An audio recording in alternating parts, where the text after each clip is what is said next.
নমস্কার, নতুন বাংলা থেকে বলছি সন্ময় বন্দ্যোপাধ্যায়। এসআইআর এর আবহে ডিএ মামলার কি হলো, খোঁজ খবর কি রাখছেন আপনারা? আমি রাখছি, নিয়মিত রাখছি, প্রতিদিন রাখছি। প্রতিদিন নিয়ম করে যারা আইনজীবী এই মামলা লড়ছেন, এই লড়াই লড়ছেন বা এতদিন ধরে লড়েছেন, বা বিভিন্ন কর্মচারী সংগঠন যাঁরা লড়েছেন, তাদের সঙ্গে আমরা প্রতিদিন দুপুরের পর থেকে ঘন্টায় ঘন্টায় যোগাযোগ রাখছি যে ডিএ সংক্রান্ত মামলার বা কজ লিস্টে উঠলেই সঙ্গে সঙ্গে যাতে আমাদের দর্শকদের প্রত্যেককে আপনাদের ডিটেলসটা অবহিত করা যায়।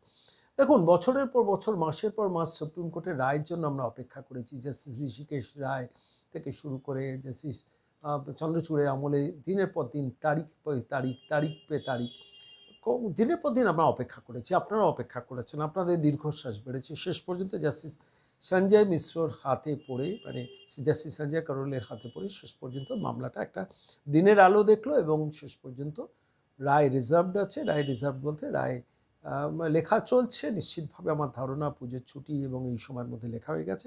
রায়টা কবে বেরোবে আমি সেটা জানার জন্য মলয়বাবুকে জিজ্ঞেস করেছিলাম। মলয়বাবুর সঙ্গে সঙ্গে আমার প্রশ্নের উত্তরে সরাসরি দিল্লিতে তাঁর যারা আইনজীবী যোগাযোগ আছেন, দিল্লিতে অ্যাডভোকেট অন রেকর্ড আছেন, তাদের অফিসে যোগাযোগ করলেন। করে যেটা লেটেস্ট আপডেট দিল, দেখুন, মঙ্গলবার দিন যখন এই প্রতিবেদন আপনাদের কাছে তৈরি করছি, 4 তারিখ বিকেলবেলা সুপ্রিম কোর্টে একটা কজ লিস্ট বেরোয়, মানে তালিকা বেরোয়, যে তালিকাতে পরবর্তীকালে বুধবার, বৃহস্পতিবার, শুক্রবারে কোন কোন মামলা উঠবে সেই মামলাগুলো লিপিবদ্ধ থাকে এবং সেই থেকে বোঝা যায় যে এই বুধ, বৃহস্পতি, শুক্রবারে কোন কোন মামলা সুপ্রিম কোর্টে উঠছে। সেই কজ লিস্ট কিন্তু সুপ্রিম কোর্টে বেরিয়েছে, কিন্তু সেই কজ লিস্টে DA justice Sanjay Karol, justice প্রশান্ত মিশ্র বেঞ্চ কনস্টিটিউট করে তার মামলা রায় দেওয়ার কোনো ঘোষণা কিন্তু সেখানে নেই। এর মধ্যে আরও একটা তথ্য আপনাদের কাছে দিয়ে রাখা দরকার। বুধবার দিন, যখন আজকে এই প্রতিবেদন দেখছেন, 5 তারিখ বুধবার, সেদিন হচ্ছে সুপ্রিম কোর্ট ছুটি, তার কারণ গুরু নানকের জন্মদিন। তাহলে বাকি রয়েছে কি 6, 7 শুক্র এবং শনিবার, এই বৃহস্পতি এবং শুক্রবার।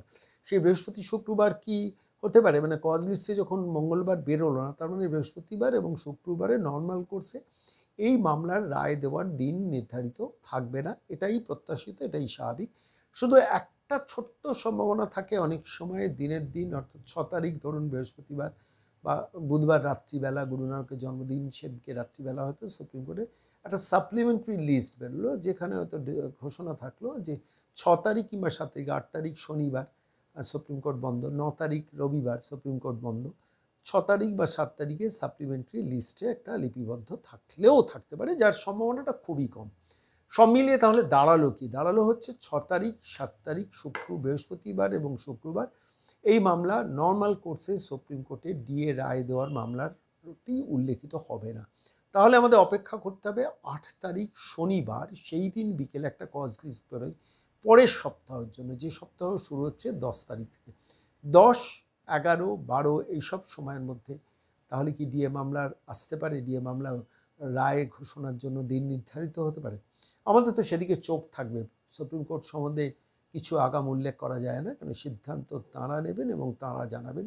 আপাতত এইটুকুই। আমি মলয়বাবুর সঙ্গে যা কথা হয়েছে গতকাল, বেশ রাতে কথা হয়েছে, কারণ উনি আমার রিকোয়েস্টের প্রেক্ষিতে দাঁড়িয়ে সরাসরি সুপ্রিম কোর্টে তাঁদের যারা অ্যাডভোকেট অন রেকর্ড অফিস আছেন তাদের সঙ্গে কথা বলেছেন।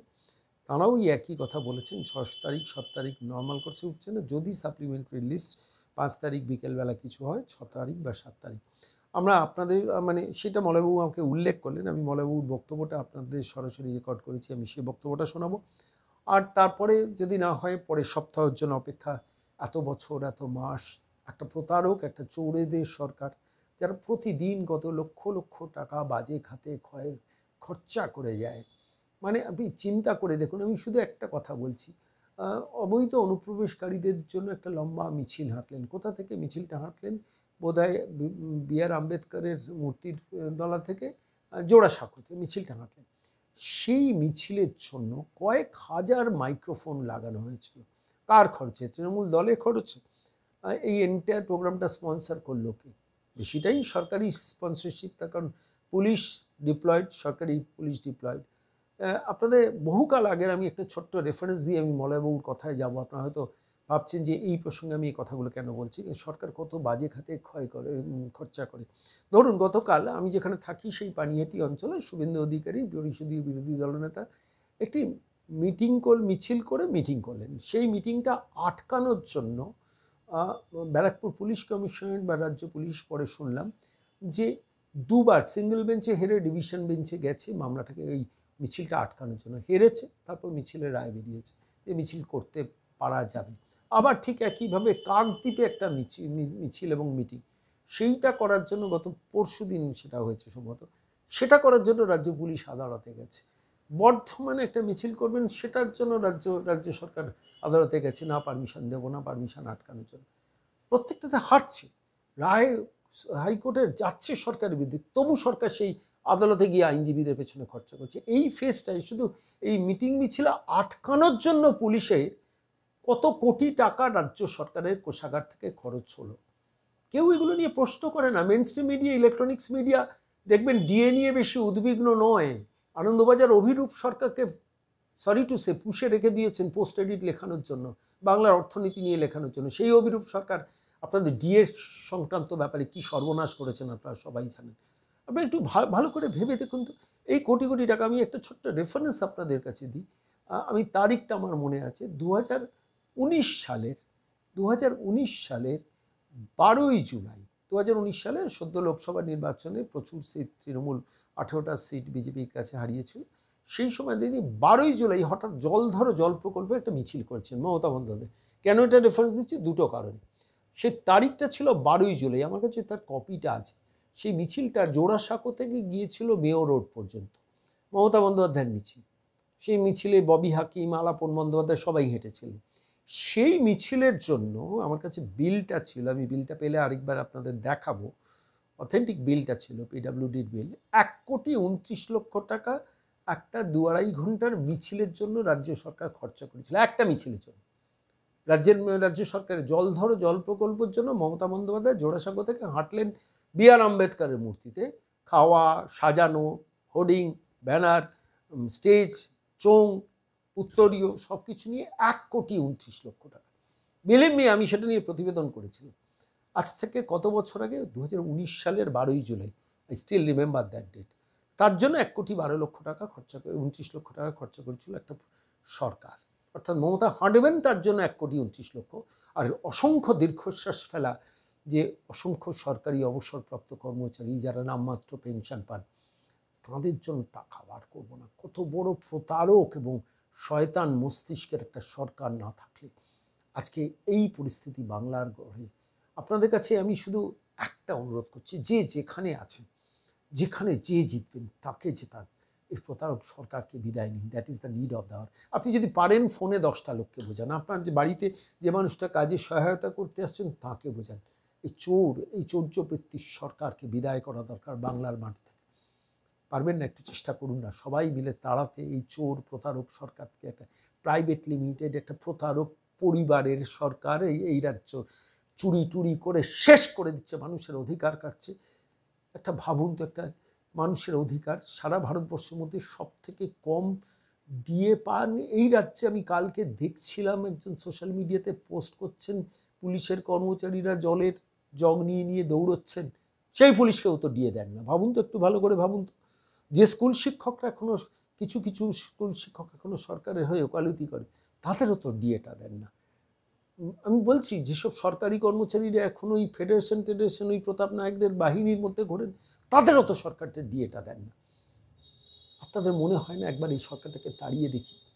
যদি তৃণমূলকে ভোটও দিয়ে থাকেন, একবার ভেবে দেখুন না তাড়ানো যায় কিনা। যদি তাড়ান, অন্তত একটু অব্যাহতি, একটু অক্সিজেন পাবেন, একটু মুক্তি পাবেন। আদালতের দিকে তাকিয়ে বসে থাকতে হবে না। সারা ভারতবর্ষে তো অনেক বিরোধী শাসিত রাজ্য আছে, অনেক বিরোধী শাসিত, যারা নন বিজেপি স্টেট, তারাও তো ডিএটা মানুষকে প্রাপ্যটা বুঝিয়ে দিচ্ছে। কেন পশ্চিমবঙ্গ সরকার পারে না?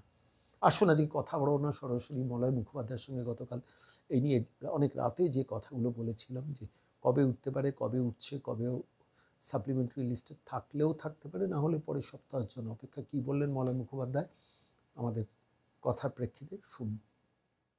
মলয়দা নমস্কার, আমি সন্ময় বলছি। হ্যাঁ নমস্কার শর্মাদা, বলুন। বলছি মঙ্গলবার দিন একটা কস্ট লিস্ট বেরোয় বুধ বৃহস্পতি শুক্রর জন্য সুপ্রিম কোর্টে। মঙ্গলবারও বিকেলবেলা যে কজ লিস্ট সুপ্রিম কোর্টে বেরোলো ডিএ সংক্রান্ত, সেই মামলাটা কজ লিস্টে থাকলো না, এমনই অন্তত রিপোর্ট। আপনাদের কাছে নিশ্চয়ই সেটা আছে। এবার প্রশ্নটা হলো বুধবার সুপ্রিম কোর্ট ছুটি, তার কারণ গুরু নানকের জন্মদিন বলে। তাহলে বাকি রইল বৃহস্পতি এবং শুক্রবার 6 এবং 7 তারিখ। সেই 6-7 তারিখেও একটা ক্ষীণ সম্ভাবনা থাকলেও থাকতে পারে 6 তারিখে সাপ্লিমেন্টারি লিস্টে। আমি যেটুকু রিপোর্ট আপনার কাছ থেকে এগুলো পেয়েছি, এগুলো একটু ব্যাখ্যা করবেন আমাদের দর্শকদের জন্য। হ্যাঁ দেখুন, যেটা হচ্ছে আমরা প্রথমত বলছি যে কজ লিস্ট যে বেরোয় না তা না, কজ লিস্ট বেরোয়, কিন্তু ওই যে মাননীয় সঞ্জয় এবং প্রশান্ত মিশ্রের যে বেঞ্চ একসঙ্গে যেটা স্পেশাল বেঞ্চ করবে, সেরকম ইনফরমেশন আমরা এখনো পর্যন্ত কোনো ওয়েবসাইটে দেখিনি। এখন যেটা আছে হঠাৎ করে বলছে, আমরা বলতেছিলাম যে কোনো একটা দিন যে ভার্ডিকের জন্য সাপ্লিমেন্টারি লিস্টে দিয়ে তাদের একসঙ্গে ওই বেঞ্চ তৈরি করে ভার্ডিকটা দিতে পারে, তাহলে হয়তো দেখা যাবে আগের দিন সাপ্লিমেন্টারি লিস্টে উঠে গেল, পরের দিনই আপনার দুটোর পরে ভার্ডিকটা দিতে পারে। সেখানে আমরা হয়তো উপস্থিত থাকতে পারবো না, আমাদের সুপ্রিম কোর্টের যে আইনজীবী আছে তারা থাকবে, আর যদি মানে সেরকম সময় পাওয়া যায় তাহলে আমরা কি উপস্থিত হব। তবে আজ পর্যন্ত কোনো ইনফরমেশন সুপ্রিম কোর্ট থেকে আমরা পাইনি, এরকম কোনো কজ লিস্ট আমাদের হাতে আসেনি এবং আমাদের জানাও নেই। এটা দুর্ভাগ্যই আমরা এখন বলবো, যেহেতু দিনের পর দিন চলে যাচ্ছে, 1 মাসের অধিক হয়ে গেছে, তাহলে কেন এটা প্রকাশ পাচ্ছে না। এখন সেটা তো সুপ্রিম কোর্টের ব্যাপার, এবং কর্মচারী সমাজ তো উদ্বিগ্ন হয়ে গেছে। আমাদের যে মেম্বাররা তারাও বারবার ফোন করছে, জিজ্ঞাসা করছে। অবসরপ্রাপ্ত কর্মচারীরা তো আরো বেশি মানে মানে বলছে, মলাদা তাহলে কি ডিএটা পাবো না। আমরা তাদেরকে ধৈর্য ধরতে বলছি, এছাড়া তো আর আমাদের কিছু নেই। আর এখানে সর্বোচ্চ আদালতের ব্যাপার, তাদের ভিতর থেকেও কোনো খবর মানে আমরা পাই না, এবং পাওয়াটাও ঠিক না। যে কারণ যেহেতু সুপ্রিম কোর্ট, তারা যেভাবে বলবে সেভাবেই আমাদের কিন্তু চলতে হবে। অর্থাৎ যেদিন কজ লিস্ট বেরোবে এবং এই যে ভার্ডিকটা দেবে, যদি আমাদের উপস্থিত হওয়ার সময় থাকে তাহলে উপস্থিত হব, আর না হলে আমাদের আইনজীবী মাননীয় যে সুপ্রিম কোর্টে আছে তারা সেদিন উপস্থিত থেকে ভার্ডিকটা শুনবে। ভার্ডিকটা বললো যে পুরোটা তো পড়বে না, মেন একটুখানি পড়বে, তারপরে ডাউনলোড করে আমাদের সেটা ওয়েবসাইট থেকে নিয়ে নিতে হবে। এই হচ্ছে বিষয়।